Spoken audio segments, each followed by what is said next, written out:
Hello and welcome to stage 6 of The Den.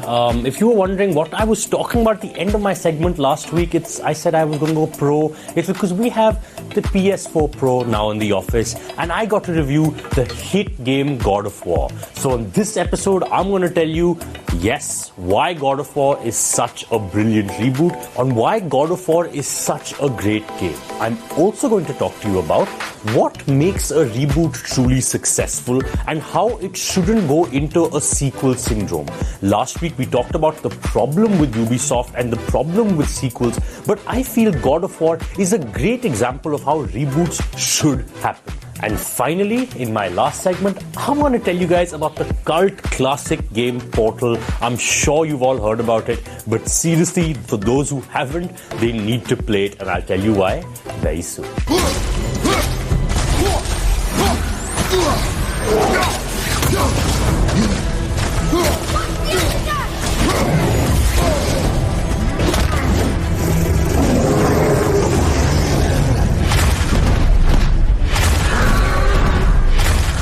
Let's talk about the rebooted God of War. Now, I have a problem with the title. It's kind of confusing to talk about God of War rebooted and God of War the original, but it's fine. We'll let Santa Monica Studios get away with that. But what makes God of War such a great game is that this reboot really changes Kratos as a character, changes game mechanics, and also changes your expectation of a God of War game. So as usual, I'm going to be reviewing it on our 4 parameters, which is story, gameplay, innovation, and accessibility.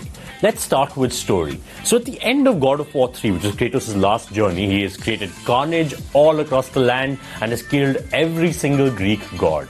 And you're wondering, okay, now what?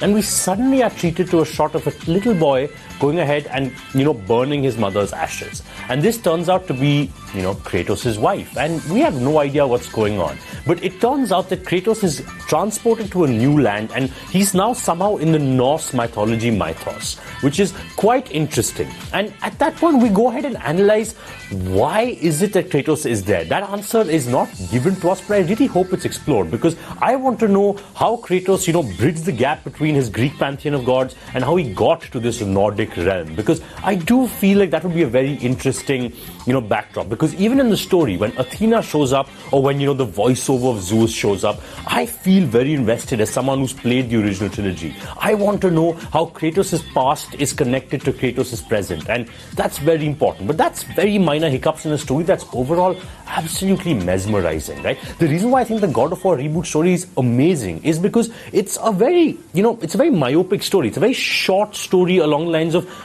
Kratos' wife has died and they have to scatter her ashes on the highest peak in the realm. But the way it sets up the world feels like there is a lot going on outside of just this small narrative. But it also keeps the small narrative at the center of the story, which is brilliant. I think that's the way world building should happen, through a microcosm of a quest that allows you to look at the macro picture of a world, which then therefore allows you to be invested in events that are way larger than your original goal of just scattering some ashes. Now, major spoilers, I'm going to talk about the ending. I think the ending is amazing. I want the new God of War game right now because it is revealed that Kratos' wife was a giant and that his son's original name is actually Loki. And when it's revealed that he is Loki, half giant, half god, and at that point we're also given a new look on Odin and Thor as these bloodthirsty, very paranoid gods who want to, contain power. So for me, the story in God of War is absolutely amazing.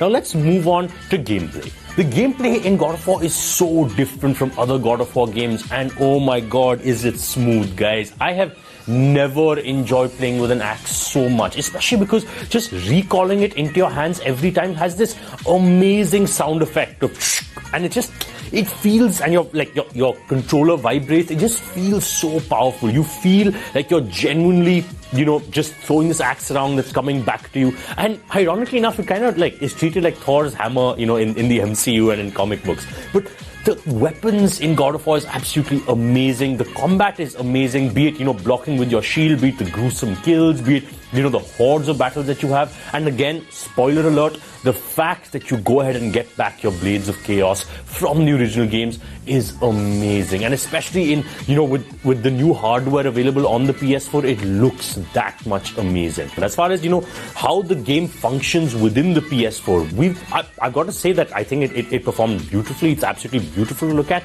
I do have minor gripes about certain frame rate drops, as well as the fact that we can only play it in 30 FPS. That seems a bit limiting, but I also understand why it is like that. And more importantly, the PS4 hardware seems to really come together with this game to allow for some beautiful environments. In fact, I played about 26 hours of this game and I haven't even started the side quest or even been to 2 of the realms that are available to me, which is amazing amount of content that is provided to you with the God of War game. And finally, accessibility. Now, this is my only gripe with this God of War game. I think it is accessible for those of you who haven't played the original God of War trilogy, but you're missing out if you don't play the original God of War trilogy, because there are constant harken back to, this idea of the ghost of Sparta. There is constant harkening back to why, Kratos doesn't want to talk about his past. It also harkens back to the fact that Kratos and his child have this relationship that is very, very different from what Kratos' character is like in the original games. And I feel like if you've played the original games, this game is a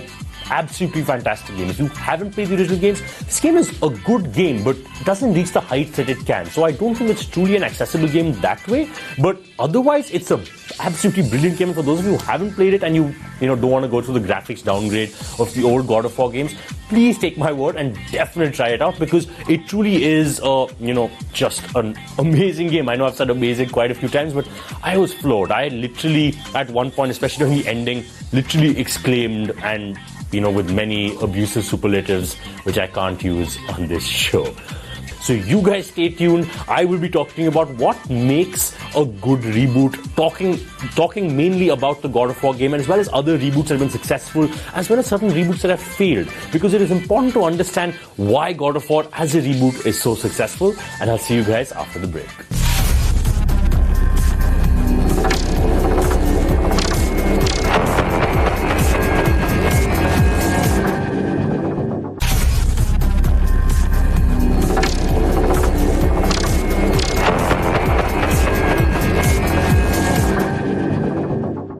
So let's talk about what makes a good reboot. Now, last week I told you about Ubisoft and their problems with, their sequels becoming too formulaic. But let's look at what makes a good reboot, right? Because a reboot is not a sequel. A reboot is a complete changing up of a game mechanic or a game character or a game setting, but still keeping a loosely knit story, maybe the character, maybe the universe, something like that, right? Let's look at God of War. We just spoke about God of War right now, but let's use it as an example of a good reboot, right? A good reboot because, A, you still have Kratos, you still have, him being this angry god killer, but why is he doing what he's doing? He's no longer this young, brash, angry kind of guy. He actually has character development. The fact that he cares about his son, the fact that, he cares about his surroundings, the fact that, again, spoiler alert for the game, he steps into matters that weren't his, right? He doesn't let Baldur kill Freya, which at that point, you're wondering, hey, Kratos has really grown. Wow, this is so different.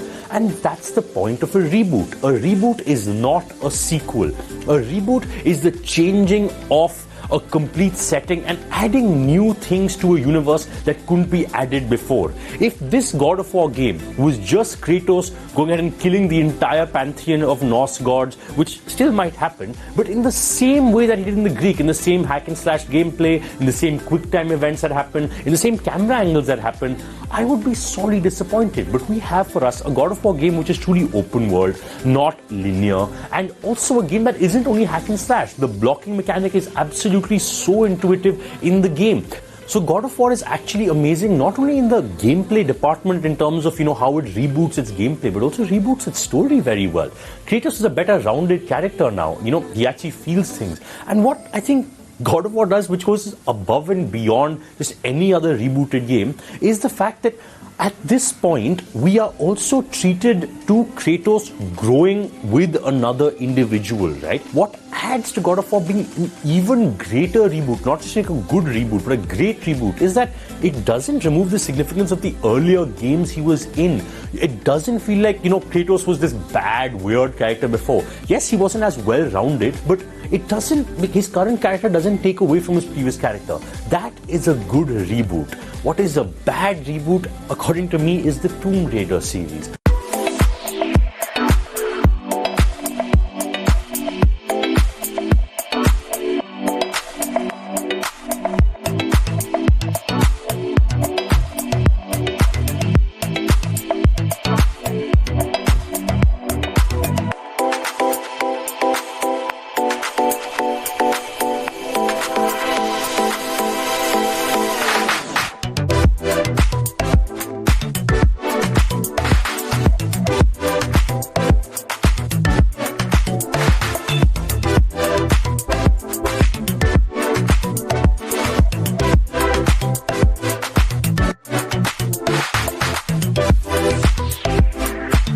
I am not a fan of the Tomb Raider series just because it keeps setting up Lara Croft's, origin story again and again and again. Be it Rise of the Tomb Raider, be it Tomb Raider, be it Tomb Raider Origins. I don't think that game exists, but I can imagine it existing. And that's the point. I don't think the reboot of Tomb Raider was great at all. Even though it was such a cult classic game back in the day, the current iteration of Tomb Raider, while the first game that came out wasn't bad, after this, they've just been trying to do the same thing again and again and again. And for me, that's not a good reboot. A reboot, by definition, changes up game mechanics, which I guess the Tomb Raider universe did to a certain extent, but didn't do it to Lara Croft's character that much. In fact, she lost some bits of her character that made her interesting. And for Kratos, that doesn't happen. Kratos' characters, in fact, are enhanced because he is still this angry, vengeful god, but he has better characteristics now. And that's what makes a good reboot. So I think Tomb Raider is the perfect example of a bad reboot,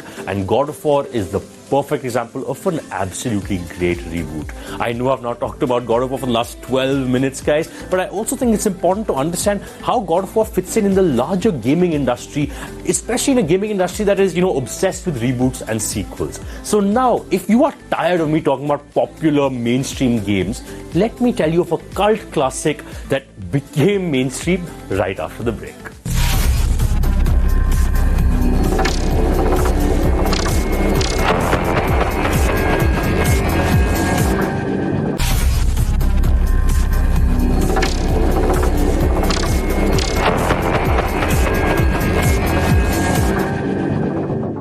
So now that we know what makes a good reboot, let's talk about not a mistake in gaming, but a mod in gaming that made one of the greatest games of all time. Let's talk about Portal. Now, Portal started off as just another, mod to a very, very successful game called Half-Life 2.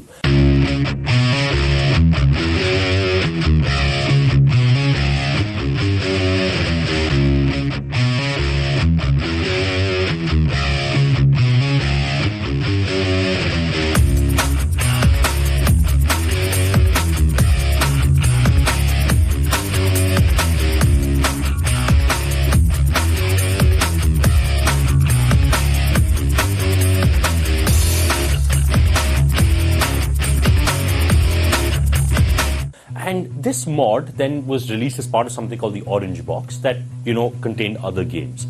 But Portal became huge, became this cult-like success, and till date, people still keep talking about how the cake is a lie. And why is Portal so successful? And let's try and analyze that. So Portal is a game where you wake up and you're in this training facility and you're given something called the portal gun. And what does the portal gun do? The portal gun is very simple. You shoot a portal into the wall, you shoot a portal into another wall, you walk through that wall, you exit from the other wall. That's all that the portal gun does.